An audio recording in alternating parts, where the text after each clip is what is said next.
Politics and Business TV. My name is Maria Adu Zakari and you are on to Business Focus. Nigeria's generation and supply of power stands at about 3,500 megawatts and 4,500 megawatts, with over 200 million citizens across 36 states and the federal capital consuming this. On Thursday, for instance, the country's power generation stood at 4,582.49 megawatts as of 6 a.m. With generation and distribution privatized in 2013, tariffs are set by the Nigeria Electricity Regulatory Commission, a government-controlled body. Electricity distribution companies in Nigeria will need an estimated 2 trillion naira, or about $2.5 billion in capital and a restructuring to improve power supply to Nigerians. Oluwasegun, Special Advisor to President Bola Ahmed Tinubu on Energy, has disclosed this. Recall that President Tinubu had pledged on January 1st, 2024 to improve electricity supply in the country. He mentioned the deal signed with German firm Siemens Energy AG will speed up the delivery of power projects Hello there. and deliver reliable electricity to homes and businesses. While the country privatized generation and distribution in 2013, tariffs are set by the Nigerian Electricity Regulatory Commission, NERC, which is a government agency. Power firms are not allowed to charge enough to recover the cost of distributing electricity, with the government paying the difference as a subsidy to companies in the sector. Without the tariff review, weakness in the naira, which slumped 50% against the dollar last year, and accelerating inflation could push energy subsidies to 1.6 trillion naira in this year from 600 billion naira in 2023. That's according to NERC. Recently, there have been media reports that DISCOs had concluded planned electricity tariffs in the new year. Countering this, the National Electricity Regulatory Commission had not approved any new electricity tariffs for any of the DISCOs within the Nigerian electricity supply industry. On Business Focus today, we'll be assessing the energy sector, recapitalization, and other matters arising. First, let's take a look at equity, commodity, and currency markets after this.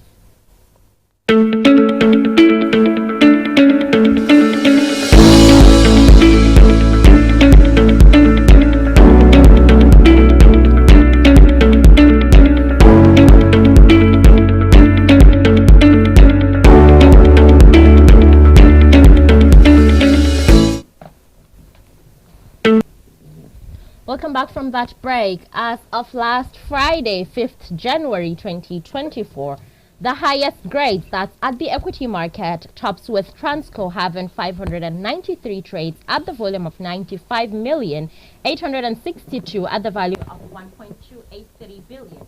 MTN Nigeria follows closely at 141 trades at the volume of 38,158 at the value of 10,748. Fidelity Bank follows closely at 131 trades at the volume of 8,832 at the value of 119,275. We'll take a look at the top gainers as of close of market Friday. That is it. We have NACO, as you can see, topping the list at positive 10%. We have UPDC at positive 10% also, and we have Transco at positive 9.99%. We'll take a look at the bottom losers as of close of Friday. Market Friday, Celestin is topping the list at negative 34.11%. We have Multiverse at negative 9.99%. We also have SCOA's COA at negative 9.94%. We'll take a look at some commodity Friday. Commodity top performers, we have coal topping the list at 3.57%. We have orange juice at 3.55%. We have EEX from Felix Base Load Year Future at positive 1.64%. Let's take a look at another commodity as of today. Okay, we're starting with agriculture. Cotton is topping the list with negative 0.07%. We have oats with negative 0.90%. We have lumber at positive 0.18%. Let's take a look at another commodity. We have industrial metals topping that list. We have aluminium. Aluminium at negative 0.19%. We have lead at positive 6.78%. We have iron ore at negative 1.06%. Let's take a look at another commodity. We have precious metals. Gold tops that list at negative 0.77%. We have palladium at negative 1.98%. We have platinum at negative 0.77%. We have silver at negative 0.91%. The Naira further gained against the dollar on Friday, 5th December 2024 at the official market, marking the second gain in the new year. The domestic currency appreciated 3% to close at 869.13 Naira to a dollar at the close of business Friday. However, the Naira dropped at the parallel market where Forex is sold unofficially. The exchange rate quoted at 1,255 Naira per dollar, representing a 1.99% decline. Do stay with us. We'll come back for the interview segment. We're going to discuss energy. Stay with us.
Welcome back from that break. We are on Business Focus and we're going to discuss energy, recapitalization and other matters arising.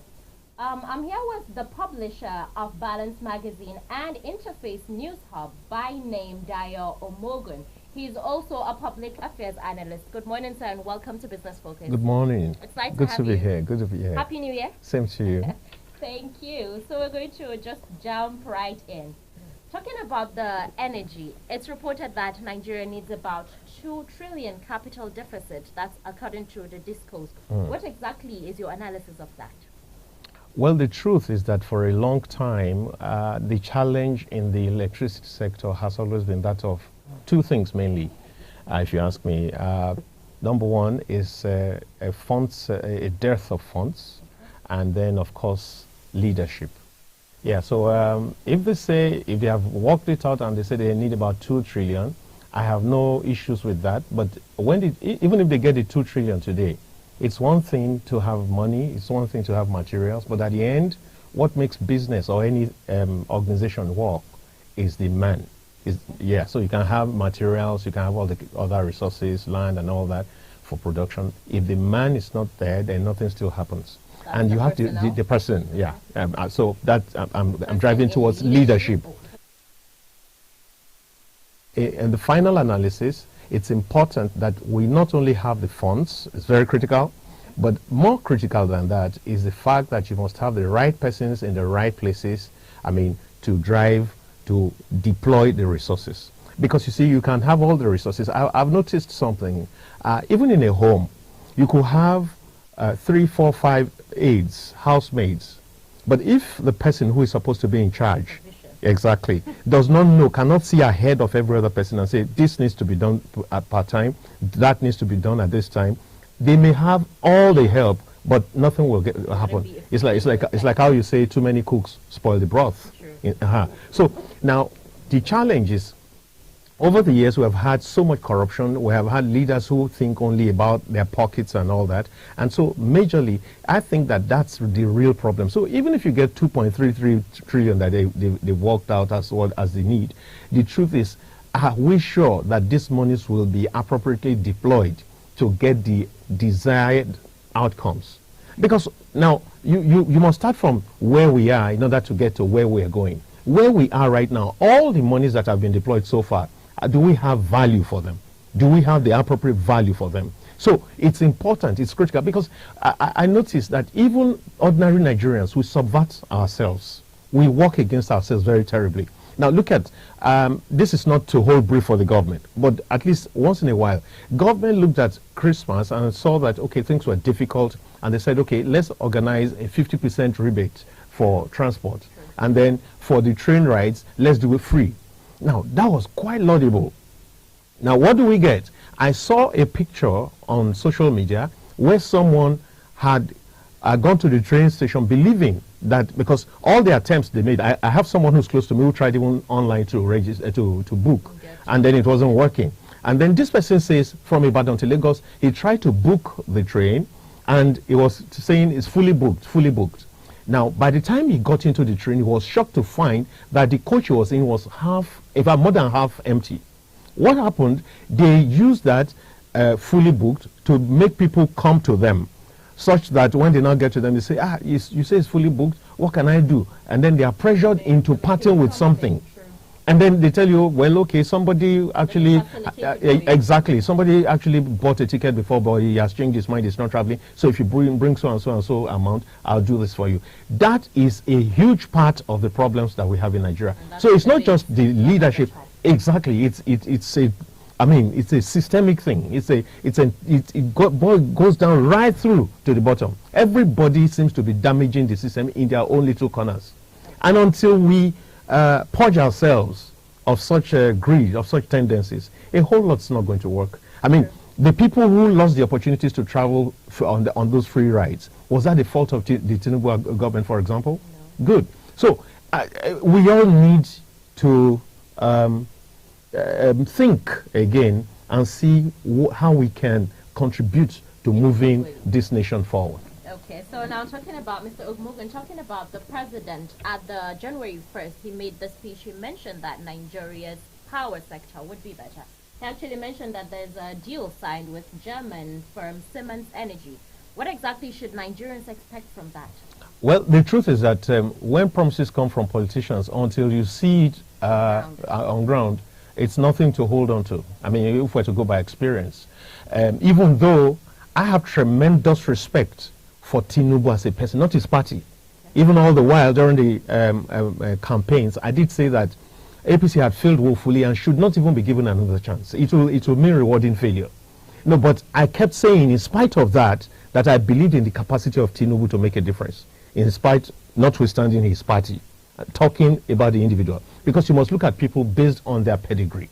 You must look at what he was able to achieve, even though many people try to water it down now, but at least you would see that somebody really did a good job to the best of his abilities, and in spite of all kinds of frustrating circumstances. We're talking about someone who, for a good part of his tenure, didn't have all the resources coming to him because he was at loggerheads with the federal government. Yet, he went ahead to be creative to find a solution. So if you were looking at that on the basis of his own personality, one would have said, well, maybe we can really look forward to something. But again, when you look at the fact that he's a politician, first of all, and then you look at the fact that we've had promises from people like him. Exactly, we've had promises in times past that didn't go anywhere, and then you begin to have, and especially in this particular sector, where and see, this sector is not a place where you just put money today and the results come out tomorrow. Sure. It takes a whole lot of time. It takes a whole lot of focus, a whole lot of consistency. It's not, you don't just put money in transmission, for example, and expect that all the lights in town will be on. No, it takes a whole lot of process. So there's generation, there's transmission, there's distribution. So now if you make for example, reports say that we have installed capacity to generate about 13,000 megawatts. Yes, yet we're not doing beyond 5,000. In fact, I think as of now we're doing about 4,000 plus, which was the same level we were in the Jonathan days, which was the basis on which the Buhari team, including this current president, using their party, I mean, said so much, promised so much, and said by 2018, if I remember correctly, that we would be doing 10,000 megawatts. But 8 years after, this is the 9th year almost, we're still back in the 2015 days. That's very unfortunate. So it creates a whole lot of distrust. It makes you feel that you can't really trust until you see it on ground. But despite having said that, we will still have to open our minds and believe that this person will try to do something, but it's not something we're going to be celebrating. Yeah. Okay. Yeah. So now moving on to still the energy power sector. There's payment of 111 per kilowatt, 111 naira, that is per kilowatt per hour of electricity, as against the currently we're paying 56.57, and we are expected to pay 111 if there is reflective cost reflective payment, that is. What would you say, how would the common man be able to cope with that? I think that government must stop this idea of saying that you want to do away with all kinds of subsidies. I believe that governments around the world find a way to make life easier, comfy, cozy for the people in one way or the other. And if they can use electricity, because everybody uses electricity, and then such a policy will permeate the entire populace and be a real lifesaver for people. So I think that thinking that you would go the whole 100% increase is not the best. It's not the best. It's important for government to understand that we